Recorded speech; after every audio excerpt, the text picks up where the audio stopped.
कांग्रेस और यूपीए के राज में और आज जो इंडी अलायंस बन करके बैठे हैं उनके राज में बैंकिंग व्यवस्था तबाही के कगार पर खड़ी थी। मैं नया प्रधानमंत्री के पद का दायित्व मुझे मिला, मैं एक देश के मुखिया से मैं मिला, ऐसे ही बात कर रहा था।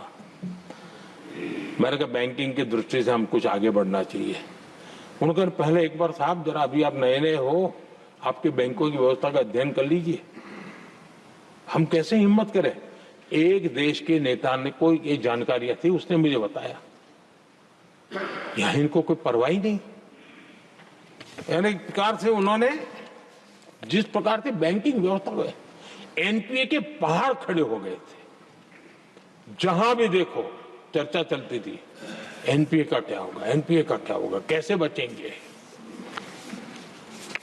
आदरणीय सभापति जी, चुनौती बड़ी थी, लेकिन हमने समझदारी से काम दिया। बैंकिंग व्यवस्था के सब कर्ता धर्ताओं को विश्वास में लिया। रिफॉर्म की आवश्यकता थी, हिम्मत के साथ रिफॉर्म किए, पारदर्शी व्यवस्था बनाई, ढेर सारे बैंकिंग रिफॉर्म्स हुए और जो सरकारी बैंक दुर्बल हो चुकी थी, ठीक नहीं चल पाती थी, उसको हमने बड़ी बैंक के साथ मर्जर कर दिया। और मुझे याद है किसी एक महाशय बड़े अपने आप को विद्वान मानने वाले ने लिखा था, अगर मोदी सरकार बैंकों में ये कर ले तो हिंदुस्तान का बहुत बड़ा रिफॉर्म हो जाएगा। वो काम मैंने आते ही कर दिए थे। आदरणीय सभापति जी, और इन सारी चीजों का नतीजा हुआ बैंकों में जो बीमारी घर कर गई थी, उस बीमारी से बैंकों को मुक्ति मिली।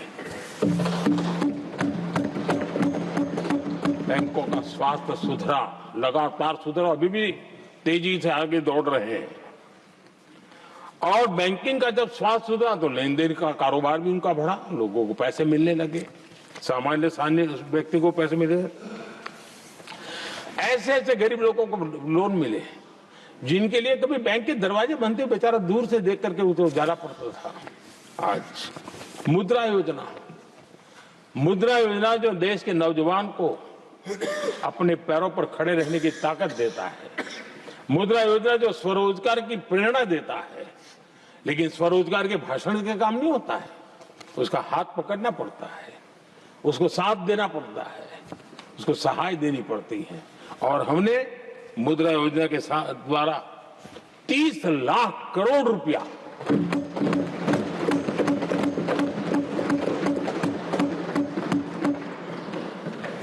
₹30 लाख से ज्यादा लोन मुद्रा योजना के माध्यम से और बिना गारंटी देश के नौजवानों के हाथ में दिया और उन्होंने अपने कारोबार को आगे बढ़ाया। और गर्व की बात है, उसमें बहुत बड़ी मात्रा में माताएं बहनें भी हकदार बनी, लाभार्थी बनी। सेल्फ हेल्प ग्रुप, इन दिनों ग्रामीण महिलाएं बड़े सपने देखती हैं, खुद अपने पैरों पर खड़ा होना चाहती थी। विमेन सेल्फ हेल्प ग्रुप का हमने विस्तार तो किया ही किया, लेकिन 10 करोड़ बहनों को हमने सीधी आर्थिक मदद की व्यवस्था की। हमारे एमएसएमई सेक्टर को हमने भरपूर लोन दी। और मैं आज बड़े संतोष के साथ, बड़ी जिम्मेवारी के साथ इस पवित्र सदन में कहना चाहता हूं, हमने एनपीए जिसके पहाड़ हुआ करते थे 2014 के पहले, आज उसको हमने नीचे निम्न स्तर पर ला करके खड़ा कर दिया है। आज एनपीए 1% से भी नीचे है। ये अपने आप में बैंकों के स्वास्थ्य के लिए बहुत उत्तम काम हमने किया है।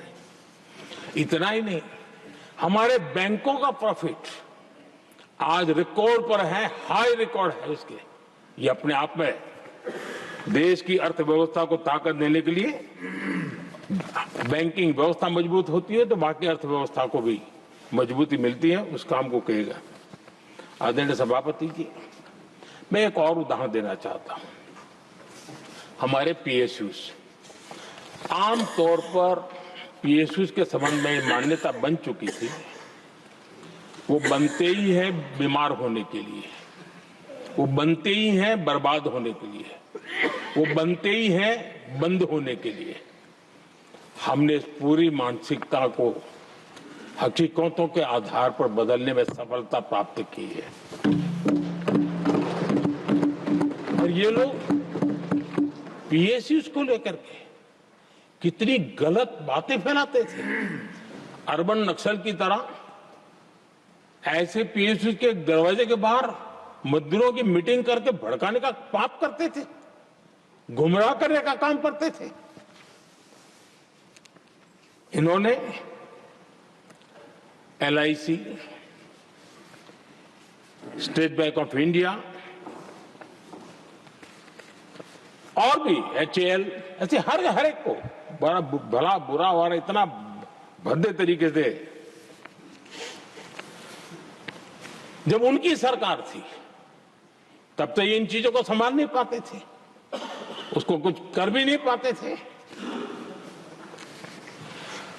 आदरणीय सभापति जी, हमने इसमें भी हिम्मत दिखाई। हमने पीएसयूज के संबंध में भी रिफॉर्म्स किए, रिफॉर्म्स की एक लगातार परंपरा चलाई। आज एलआईसी बेस्ट तरीके से होते हैं, पूरे कार्यकाल में अपना एलआईसी का जन्म हुआ तब तक उत्तम से उत्तम परफॉर्मेंस का कालखंड उसका गुजर रहा है। जिन पीएसयूज को कांग्रेस के नेता ताले लगवाने की कगार पर पहुंच चुका था और उसी पर अपनी राजनीतिक रोटी सेकने का प्रयास भी किया गया था, आज हमारे पीएसयूज रिकॉर्ड प्रॉफिट पर हैं।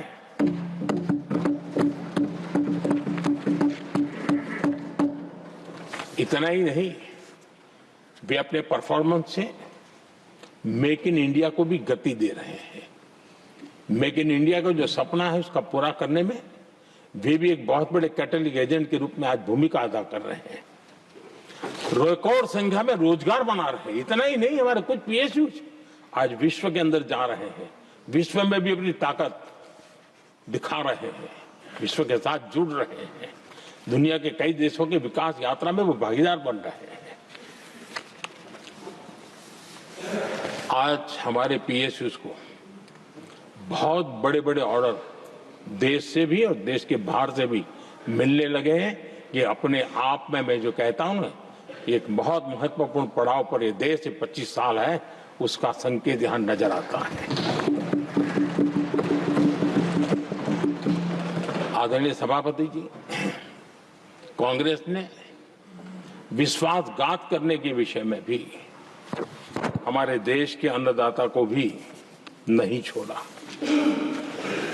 इस देश में 10 करोड़ किसान ऐसे हैं जिनके पास 2 हेक्टेयर से भी कम जमीन है, छोटे किसान हैं। उनकी तरफ कभी परवाह नहीं की गई, उनकी तरफ कभी देखा नहीं गया, नहीं उनके दिमाग में ये छोटे किसानों का कोई महात्म्य था। उनको लगता है कुछ बड़े लोगों को संभाल लिया तो गाड़ी चल जाएगी, और यही राजनीति करते रहे। आदरणीय सभापति जी, हमारे दिल में छोटे किसान के प्रति एक दर्द था। हम जमीनी हकीकतों से परिचित थे और उसी के कारण हम पीएम किसान सम्मान निधि योजना लेकर के, और आप इतने कम समय में हमारे इन छोटे किसानों के खाते में 4 लाख करोड़ रुपया हमने दिया है। 4 लाख करोड़ रुपया आंकड़ा छोटा नहीं होता है आदरणीय सभापति जी, और उसने हमारे छोटे किसानों को एक नई ताकत दी है, नए सपने देखने का सामर्थ्य दिया है। और मुझे पक्का विश्वास है कि हमारा किसान उस दिशा में जरूर भारत की आशा अपेक्षा के अनुरूप परिणाम देगा।